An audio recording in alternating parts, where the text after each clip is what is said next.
Mesdames et messieurs, bonsoir et bienvenue dans le journal sur la Timefo Africa. Au sommaire de cette édition, le retour de Karim Meïssa Wade et les élections législatives restent une inéquation pour le PDS.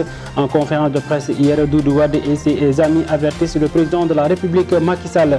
Journée mondiale sur la sécurité et la santé au travail. Plus de 2,2 millions de travailleurs meurent par année selon le rapport du Bureau international de travail de l'ONU. Le fait de la Corité, le président de la République Macky Sall invite au ministre du Commerce l'approvisionnement normal des marchés en produits essentiels. La page internationale et celle sportive fermeront cette édition. Tout de suite les explications. En politique, le Parti démocratique sénégalais veut enclencher des négociations pour accueillir donc le retour de Karim Meïssa Wade à quelques mois des élections présidentielles. Mais le ministre entourant ce dossier reste toujours inconnu, c'est-à-dire la date. Mais quel impact aura-t-il donc sur le retour de Karim Meïssa Wade au sein du Parti démocratique sénégalais? Les Sénégalais ont donné leur avis à Barthélémy Koli. Le retour de Karim à Dakar pourra-t-il avoir un impact au sein du Parti démocratique sénégalais PDS? Pour certains, c'est trop tôt d'en parler. Il faut régler d'abord le problème de Karim avec la justice. Comme c'est le PDS, je ne sais pas tellement si il y aura un retour positif. Mais je pense que le PDS a aussi des éléments sans Karim qui pouvaient se battre pour l'avenir de leur parti. Et donc par rapport à l'éventualité, moi je pense qu'il est prématuré. Il faut qu'il règle ses problèmes d'abord avec la justice, avant de vouloir revenir pour se représenter. Parce qu'il a eu des problèmes avec la justice. Donc il faut que ces problèmes-là soient décantés avant de vouloir penser à son retour ou autre. Toutefois, d'autres sont optimistes car ils pensent que Karim est un candidat potentiel qui peut occuper le poste de son père au PDS.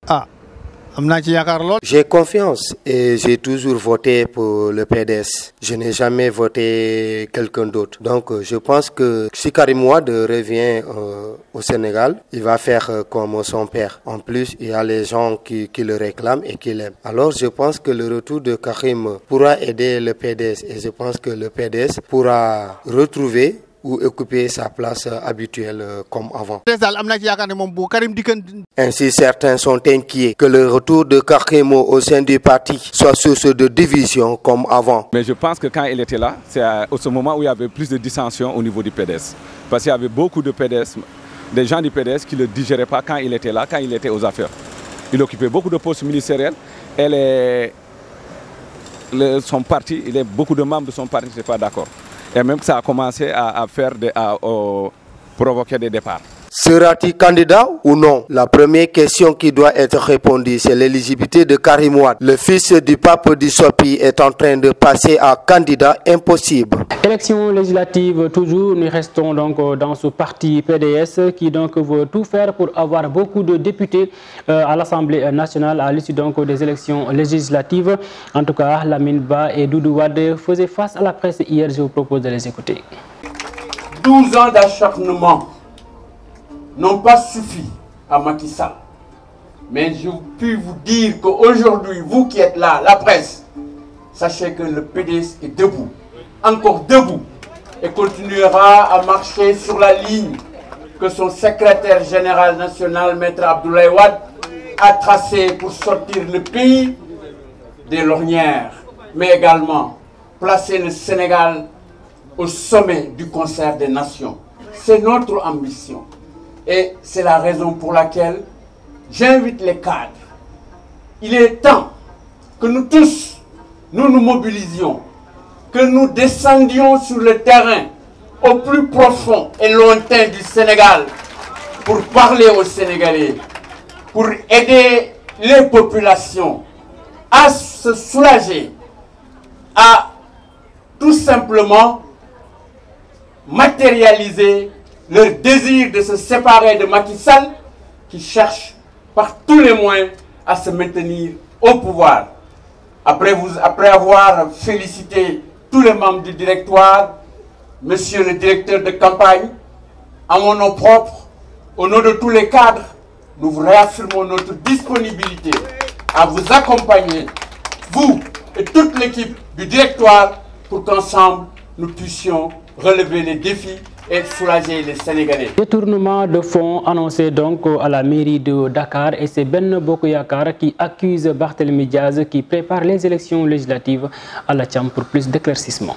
Les conseillers municipaux de la ville de Dakar, membres de la coalition Benno Bokk Yakaar, suspectent le maire Barthélémy Diaz de détourner des fonds pour financer sa campagne électorale du 31 juillet 2022. Des virements à hauteur de 1,5 milliard de francs CFA, plus une augmentation de la rubrique de la participation diverse 500 millions de francs CFA et des dépenses diverses 300 millions de francs CFA. Dans un communiqué repris par le journal Le Quotidien, Ibrahima Fall, président du groupe des élus de Benno Bokk Yakaar à la ville de Dakar, interpelle le préfet de Dakar sur ces actes nébuleux qui ressembleraient plutôt à une mobilisation des fonds de campagne électorale. Ainsi, M. Fall évolue ces crédits nébuleux à hauteur de 2,3 milliards. Selon les élus, le maire de Dakar ne respecte pas les dispositions réglementaires dans ses recrutements qu'il juge non conformes à la réglementation. Il cite le décret numéro 2020-30 du 8 janvier 2020 fixant les organigrammes type des collectivités territoriales. Selon le rapport, ce décret ne prévoit pas ces postes, ce que le maire Barthélémy Diaz n'ignore pas car il a reçu depuis le 18 février 2022 une lettre circulaire qui invite à appliquer l'édit décret. Ainsi, il demande à Barthélémy Diaz d'appliquer dans les meilleurs délais le nouvel organigramme et d'organiser de nouvelles élections pour la constitution d'un bureau municipal qui respecte la parité dans la désignation des adjoints au maire. Par ailleurs, Benno Bokk Yakaar invite le préfet, le ministre en charge des collectivités territoriales et le ministre des Finances à faire respecter la loi et à annuler toutes les délibérations votées lors de la séance du 21 avril 2022 dont l'ordre du jour a été fixé par un bureau municipal invalide. À la Tcham, merci beaucoup. La journée mondiale sur la sécurité et la santé au travail est célébrée ce jeudi 28 avril 2022, une journée qui vise à promouvoir donc la prévention sur donc les risques de blessures mais également les maladies au niveau des entreprises. Mais au Sénégal, les entreprises donc sont confrontées à ce problème. Suivons le reportage signé Oumi Dramé. Célébrer ce 28 avril la journée mondiale de la sécurité et de la santé au travail promeut la prévention des accidents et maladies professionnelles dans le monde entier. De nombreuses réactions suscitent à ce débat. Selon certains, la culture positive à la sécurité et à la santé au travail repose avec l'inclusion et la participation significative de l'employé dans le travail. Dans les entreprises, si c'est une entreprise qui manque de rigueur, là, les travailleurs ne respectent pas les conditions dont ils devraient être en travaillant parce que les ports de casque et des les chaussures de sécurité et autres, parfois, s'il n'y a pas de rigueur, les Sénégalais ou bien les employeurs sénégalais ne respectent pas ces détails-là. Or que ça peut finir mal en cas d'accident. C'est ce que pensent d'autres. Pour eux, l'employé ou le travailleur doit être doté d'une prise en charge adéquate sur leur lieu de travail et se sent à l'aise face à tous les risques et dangers éventuels. À chaque fois s'il y a un employé qui tombe malade ou bien un accident de travail, à chaque fois ce qu'on voit, c'est ce dernier qui essaye de se taper la tête pour essayer au moins d'avoir quelque chose pour essayer de se soigner. Mais aussi la responsabilité revient à cet effet à l'État par le biais d'un dialogue social entre les entreprises afin de faciliter aux travailleurs cette prise en charge. Et aussi nous invitons aussi à l'État de prendre en charge, de mieux contrôler ces entreprises où il y a l'État les reconnaît grâce au LINEA et le registre de commerce, quelque chose comme ça. C'est à l'État en tout cas de veiller à ça, à les exiger de donner des cartes, pourquoi pas comme des cartes transvie à tous les employés dans ces entreprises. Et ces cartes les permettra en tout cas, si une fois qu'il y a un accident de travail ou bien il y a une maladie qui se présente, ils n'auront pas besoin de faire la queue ou bien de régler des papiers administratifs au sein de l'entreprise. Ils pourront utiliser cette carte pour aller faire leurs besoins.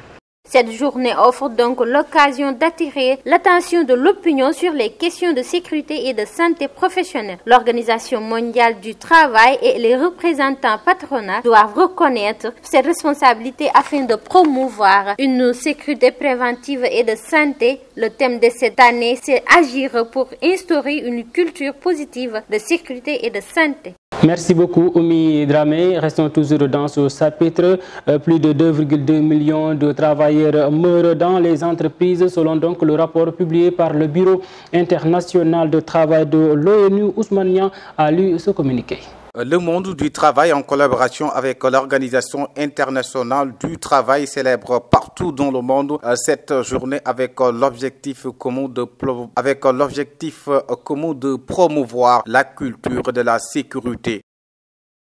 Dans cette journée, le principal objectif est de promouvoir une culture de la sécurité et de santé au travail. Selon le Bureau international du travail, a publié un rapport sur la sécurité en chiffres qui montre que 2,2 millions de travailleurs dans le monde meurent chaque année dans le cadre de leur travail à la suite d'un accident du travail ou d'une maladie professionnelle, soit 100 000 personnes par jour. L'augmentation des accidents du travail et des maladies professionnelles continue une nouvelle estimation du BIT. On nous apprend que le nombre d'accidents du travail et de maladies professionnelles est en augmentation du fait de la rapide industrialisation de certains pays en voie de développement. Il se produit chaque année près de 268 millions d'accidents du travail non mortels dans le monde et 160 millions de nouveaux cas de malades professionnels qui sont enregistrés chaque année. L'OIT a déjà estimé à près de 4% la part des indemnités et absences du travail dues aux accidents du travail et aux maladies professionnelles dans le PIB mondial. Ousmane, merci beaucoup. À Saraya, un grave incendie s'est déclaré aux environs de 2 h du matin à Samra-Bougou, une localité située dans la commune de Missira. Plus d'une centaine de cases de boutiques, de magasins et des points de vente de services ont été tous réduits en cendres. Les dégâts sont énormes et estimés à plusieurs centaines de millions. Toutefois, des rumeurs font état d'une altercation qui aurait eu lieu dans le même site entre une prostituée et un de ses clients. Une enquête est ouverte pour les éléments du poste de gendarmerie de Sabadola pour déterminer exactement les causes de l'incendie. Après le scandale à Louga, une autre affaire de négligence médicale présumée ayant abouti à la mort d'homme dans la commune de Passy, un jeune opérateur économique est décédé faute d'assistance médicale selon ses proches. D'après ces derniers, l'homme a eu un malaise après son évacuation à l'hôpital alors qu'il n'y avait personne pour sa prise en charge. Face à cette situation, les populations ont manifesté ce matin devant le centre pour réclamer justice. Et pourtant, le médecin-chef était averti, mais il prétendait qu'il n'était pas en danger. Célébration de la Korité ici au Sénégal. Le président de la République, Macky Sall, a invité hier lors du Conseil des ministres les ministres du Commerce en rapport avec les acteurs économiques pour veiller à une sensibilité de proximité des commerçants pour un approvisionnement normal des marchés en produits essentiels afin que les prix des denrées soient accessibles pour les populations. Par ailleurs, le chef de l'État a décidé au regard du contexte géopolitique de la mise en place d'un comité interministériel de veiller sur les impacts économiques et stratégiques de la crise internationale actuelle. Place maintenant à l'actualité internationale que nous démarrons en République démocratique du Congo. Le ministre de la Santé et des partenaires ont lancé hier une campagne de vaccination dans la ville de Mbadanka, dans la province de l'Équateur, au nord de la République démocratique du Congo. C'est pour stopper le plus rapidement possible l'épidémie d'Ebola qui a fait déjà 2 morts depuis le 21 avril. Pour ce faire, plus de 2000 doses sont arrivées à Mbananka et à Goma.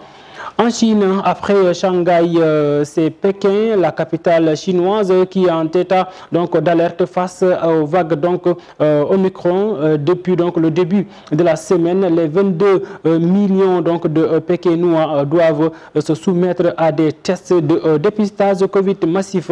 48 cas de contamination ont été rapportés hier. Cela a suffi pour fermer la plupart des écoles ce jeudi matin.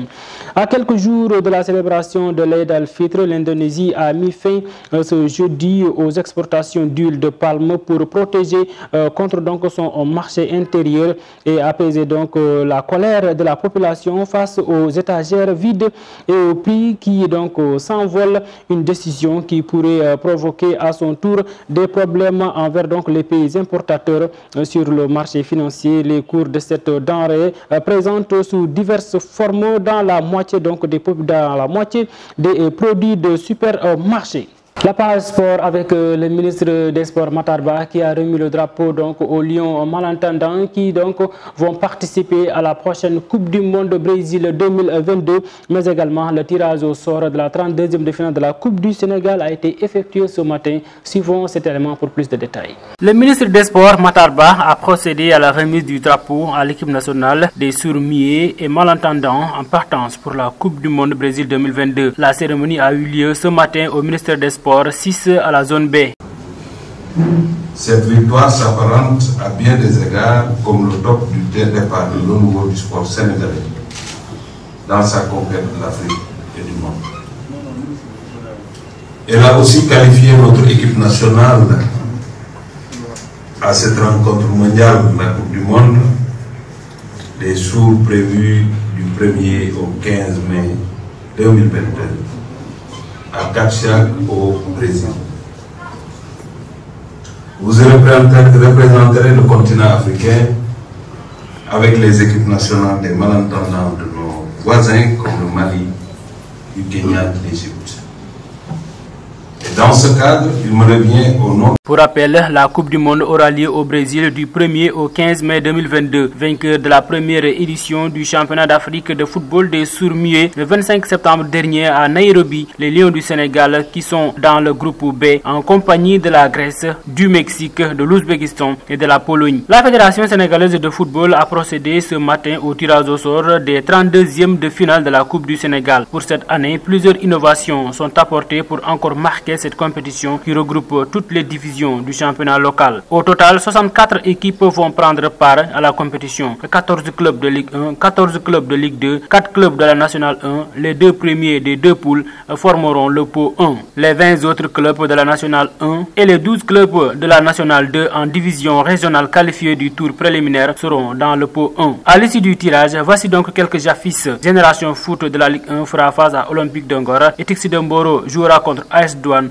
Africa Promo Foot jouera contre Casa Sport. En Europe, Liverpool a pris une bonne option hier à Anfield en dominant Villarreal de Boulaye Dia sur le score de 2-0 dans le compte de la deuxième demi-finale de la Ligue des Champions. Sadio Mané, sorti frustré à la 71e minute, a inscrit le deuxième but des Reds. Confusion autour de l'état de santé Mino Raiola alors que la presse italienne, dont la Gazzetta dello Sport, a annoncé ce jeudi le décès du super agent Mino Raiola. De nombreux démentis sont venus de la part de proches de l'italien néerlandais. Il se bat pour la vie, a ainsi expliqué Alberto Zangrillo, chef de l'hôpital San Raffaele où Raiola est hospitalisé. À 54 ans, il avait été admis au mois de janvier. Mesdames et messieurs, c'est la fin de ce journal. Merci de l'avoir suivi. On vous donne rendez-vous demain sur la Time for Africa. Bonsoir.